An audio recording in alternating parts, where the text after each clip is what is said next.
गुरुजी शुक्राना गुरुजी। ओम नमः शिवाय। शिवजी सदा सहाय। ओम नमः शिवाय। गुरुजी सदा सहाय। संगत जी, गुरुजी के प्यारे प्यारे दर्शन कर लो। आज का दिन बहुत ही शुभ है, बहुत ही शुभ दिन है संगत जी, क्योंकि गुरुजी की इतनी प्यारी ब्लेसिंग्स जो हमें मिलने जा रही है, गुरुजी के इतने प्यारे प्यारे दर्शन हमें हो रहे हैं। देखो संगत जी, जोत जल रही है, वहाँ पे भी गुरुजी के दर्शन है। देखो संगत जी, हर जगह गुरुजी के स्वरूप से है, और गुरुजी के स्वरूप नहीं, गुरुजी खुद विराजमान है। संगत जी देखो, गुरुजी कहते हैं जब मैं तुम्हारे घर में आ जाता हूँ ना, तो तुम्हारे घर से नकारात्मकता अपने आप दूर हो जाती है। तुम सिर्फ जो रास्ता मैं तुम्हें दिखाता हूँ ना, तुम उसकी तरफ चलो, तुम उसकी तरफ सेवा की तरफ ध्यान दो। संगत जी इस स्वरूप में देखो कितने प्यारे दर्शन हो रहे हैं। तो संगत जी, गुरु जी कहते हैं सेवा में ध्यान करो। जैसे संगत जी हम करते हैं हर 7 तारीख को लंगर सेवा गुरु जी की। तो संगत जी हमने खुल के बोला हुआ, किसी भी संगत को कंट्रीब्यूशन करना चाहता हूँ, हम हर 7 तारीख को लंगर सेवा करते हैं। देखो संगत जी, वैसे तो परमात्मा कहते हैं कि अपनी कमाई से 10वां हिस्सा हमेशा परमात्मा के नेक काम में लगाना चाहिए।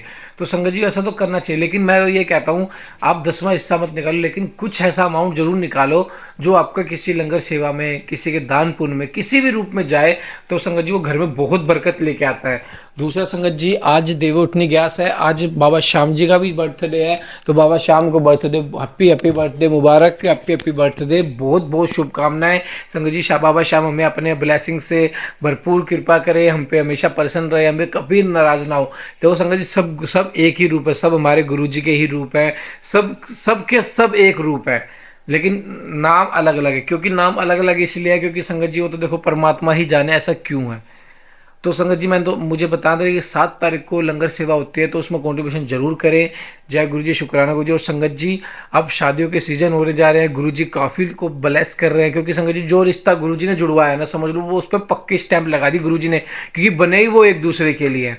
क्योंकि संगत जी जो गुरु के दरबार में जिस रिश्ते की मंजूरी हो जाती है ना, तो समझ लो वो रिश्ता सदा सदा के लिए होता है, और 7 जन्मों के लिए होता है, और वही सबसे प्यारा रिश्ता होता है। अगर हम उसे छोड़ के कहीं और बढ़ते हैं ना, तो समझ लो हम तकलीफों की तरफ बढ़ रहे हैं, क्योंकि गुरु की तो मर्जी है ही नहीं, हम अपनी मर्जी चला रहे हैं।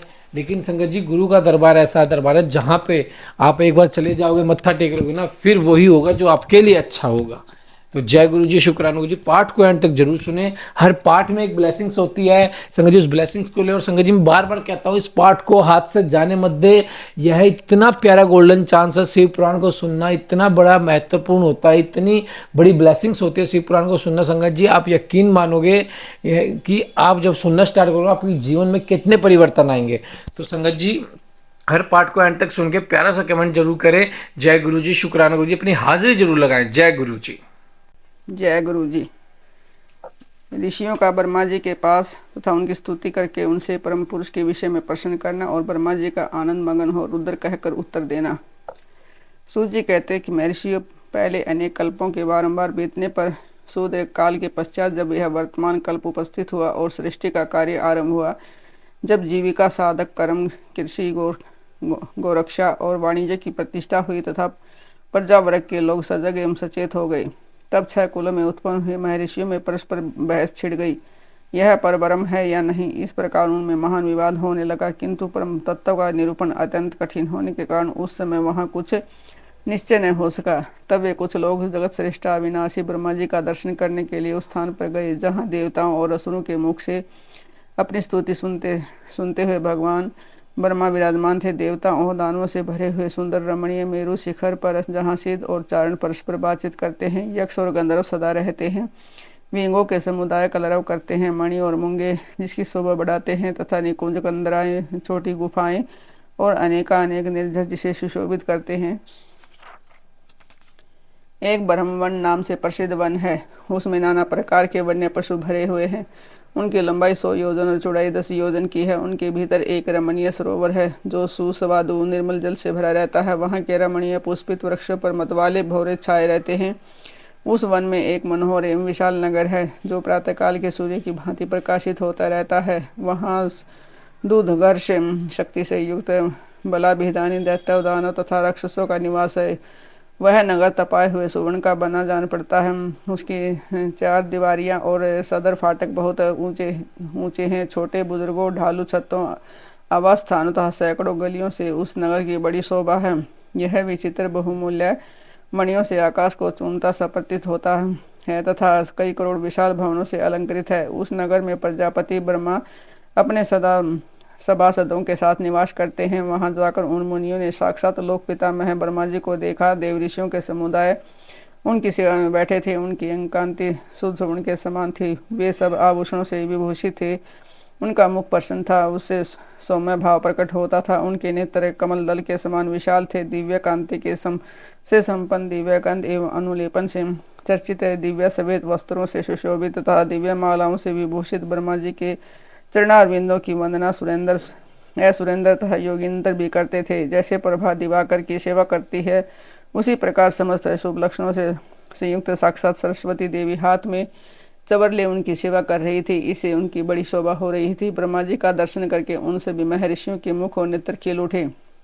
उन्होंने मस्तक पर अंजलि बांधकर उन सूर्य श्रेष्ठ की स्तुति की। ऋषि बोले, संसार की सृष्टि पालन और संसार के संहार के हेतु 3 रूप धारण करने वाले आप पुराण पुरुष परमात्मा ब्रह्मा को नमस्कार है। प्रकृति जिनका शरीर है, जो प्रकृति में अक्षोभ उत्पन्न करने वाले हैं तथा प्रकृति रूप में 23 विकारों से युक्त होने पर भी जो वास्तव में निर्विकार है, उन ब्रह्मदेव को नमस्कार है। ब्रह्मांड जिनकी देह है, तो भी वो ब्रह्मांड के उदर में निवास करते हैं तथा उनका वहाँ रहकर जिनके कार्य और कर्ण सम्यक रूप से सिद्ध होते हैं, उन ब्रह्मा जी को नमस्कार है। जो सर्वलोक स्वरूपता समस्त लोगों के श्रेष्ठा हैं, जो संपूर्ण जीवों का शरीर से संयोग और वियोग कराने में हेतु हैं, उन ब्रह्मा जी को नमस्कार है। नाथ पितामह, आपसे ही संपूर्ण जगत की सृष्टि पालन और संहार होते हैं, तथापि माया से आवृत होने के कारण हम आपको नहीं जानते। सूत जी कहते हैं कि उन महाभाग महर्षियों की इस प्रकार स्तुति करने पर ब्रह्मा जी उन मुनियों को आह्लाद प्रदान करते हुए गंभीर वाणी में इस प्रकार बोले। ब्रह्मा जी ने कहा कि ईमान सत्वगुण से संपन्न महाभाग महातेजस्वी महर्षियों, तुम सब लोग एक साथ यह किस लिए आए हो? ब्रह्मा जी के इस प्रकार पूछने पर ब्रह्मवेता में श्रेष्ठ उन सभी मुनियों ने हाथ जोड़े विनय भरी वाणी में कहा कि मुनि बोले, भगवान, हम लोग अज्ञान के महान अंधकार से आवृत हो खीन हो रहे हैं। परस्पर विवाद करते हुए हमें ब्रह्म तत्व का साक्षात्कार नहीं हो रहा है। आप संपूर्ण जगत के धारण पोषण करने वाले तथा समस्त कारणों के भी कारण हैं। नाथ, यहाँ ऐसी कोई वस्तु नहीं है जो आपको विदित न हो। कौन ऐसा पुरुष है जो संपूर्ण जीवों से पुरातन, अंतर्यामी, उत्कृष्ट, विशुद्ध, परिपूर्ण एवं सनातन परमेश्वर है? कौन अपने अद्भुत क्रियाकलाप द्वारा सबसे प्रथम संसार की सृष्टि करता है? महाप्राज्ञ, हमारे इस संदेह का निवारण करने के लिए आप हमें परमार्थ तत्व का उपदेश दें। मुनियों के इस प्रकार पूछने पर ब्रह्मा जी के नेत्र आश्चर्य से खिल उठे। वे देवताओं, दानवों और मुनियों के निकट खड़े हो गए और चिरकाल तक ध्यान मगन हो रुद्र ऐसा कहते हुए आनंद विभोर हो गए। उनका सारा शरीर पुलकित हो उठा और वे हाथ जोड़कर बोले, ब्रह्मा जी के द्वारा परम तत्व के रूप में भगवान शिव की ही महत्ता का प्रतिपादन, उनकी कृपा को ही सब साधनों का फल बताना तथा उनकी ही आज्ञा से सब मुनियों का नैमिषा अरण्य में जाना। ब्रह्मा जी ने कहा कि मुनियों, जिन्हें न पाकर मन से हितवाणी लौट आती है, जिनके आनंदमय स्वरूप का अनुभव करने वाला पुरुष कभी किसी से नहीं डरता, जिनसे संपूर्ण भूतों और इंद्रियों के साथ ब्रह्मा, विष्णु, रुद्र और इंद्र पुरुष यह समस्त जगत पहले प्रकट होता है, जो कारणों के भी श्रेष्ठा और विचारक परम कारण हैं, जिनके सिवा और किसी से कभी भी जगत की उत्पत्ति नहीं होती, संपूर्ण ऐश्वर्य से संपन्न होने के कारण जो स्वयं ही सर्वेश्वर नाम धारण करते हैं, जो सब मुमुक्षु जिन शंभु का अपने हृदय आकाश के भीतर ध्यान करते हैं, जिन्होंने सबसे पहले मुझे ही अपने पुत्र के रूप में उत्पन्न किया और मुझे ही संपूर्ण वेदों का ज्ञान दिया, जिनके कृपा प्रसाद से मैंने यह प्रजापति का पद प्राप्त किया है, जो ईश्वर अकेले ही वृक्ष की भांति निश्चल भाव से प्रकाशमान आकाश में विराजमान हैं, जिन परम पुरुष परमात्मा से यह संपूर्ण जगत परिपूर्ण है, जो अकेले ही बहुत से निष्क्रिय जीवों के शासक एवं उन्हें सक्रियता प्रदान करने वाले हैं, जो महेश्वर एक बीज को अनेक रूपों में परिणत कर देते हैं, जो सबका शासन करने वाले ईश्वर इन जीवों सहित इन समस्त लोगों को वश में रखते हैं। सब रूप में जो एकमात्र भगवान रुद्र ही हैं, दूसरा कोई नहीं है, जो सदा ही मनुष्यों के हृदय में भली भांति प्रविष्ट होकर स्थित हैं, जो स्वयं संपूर्ण विश्वों को देखते हुए दूसरों के से कदापि लक्षित नहीं होते और सदा समस्त जगत के अधिष्ठाता हैं, जो अनंत शक्तिशाली एकमात्र भगवान रुद्र काल से मुक्त समस्त कारणों पर भी शासन करते हैं, जिनके लिए न दिन है न रात्रि है, जिनके समान भी कोई नहीं है, फिर अधिक तो हो तो कैसे सकता है, जिनकी ज्ञान बल और क्रिया रूपा पराशक्ति स्वाभाविक एवं नित्या है, जो इस अक्षर अव्यक्त पर तथा अमृत स्वरूप अक्षर जीवात्मा प्रशासन करते हैं। उनका निरंतर ध्यान करने से, मन को उनमें लगाए रहने से तथा उन्हीं के तत्व की भावना करते हुए उनमें तन्मय रहने से जीव अंत में उन्हीं को प्राप्त हो जाता है। फिर तो सारी माया अपने आप दूर हो जाती है। उनके पास न तो बिजली प्रकाश करती है और न ही सूर्य तथा चंद्रमा की अपनी प्रभा फैलाते हैं, अपितु उन्हीं के प्रकाश से संपूर्ण जगत प्रकाशित होता है। ऐसा सनातन श्रुति का कथन है। एकमात्र महादेव महेश्वर को ही अपना आराध्य देव जानना चाहिए। उनसे श्रेष्ठ दूसरा कोई पद उपलब्ध नहीं होता। ये स्वयं ही सबके आदि हैं, किंतु इनका न आदि है न अंत है। ये स्वभाव से ही निर्मल, स्वतंत्र, परिपूर्ण, स्वेच्छाधीन तथा चराचर रूप है। इनका शरीर अप्राकृतिक है।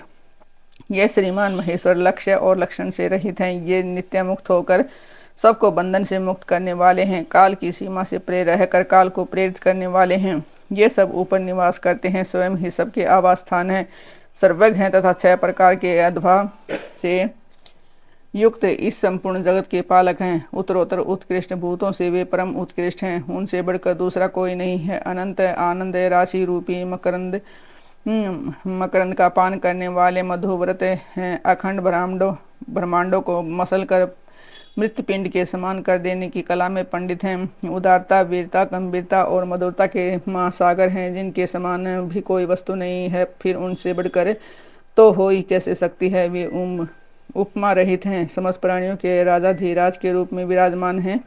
ये ही सृष्टि के प्रारंभ में अपने अद्भुत क्रियाकलाप द्वारा इस संपूर्ण जगत की सृष्टि करते हैं और अंतकाल में यह फिर इन्हीं में लीन हो जाएगा। सब प्राणी इन्हीं के वश में है। ये ही सबको विभिन्न कार्यों में नियुक्त करने वाले हैं। पराभक्ति से ही इनका दर्शन होता है, अन्य किसी प्रकार से कभी नहीं। संपूर्ण दान, तपस्या और नियम, इन सब साधनों को पूर्व काल में सत्पुरुषों के नियम, भाव शुद्धि तथा अनुराग की उत्पत्ति के लिए ही बताया था। इसमें संशय नहीं है। मैं भगवान विष्णु, रुद्रदेव तथा दूसरे देवता एवं असुरराज भी उग्र तपस्याओं के द्वारा उनके दर्शन की इच्छा रखते हैं। धर्म भ्रष्ट, मूढ़, दुष्ट और घृणित आचार विचार वाले लोगों को उनका दर्शन होना असंभव है।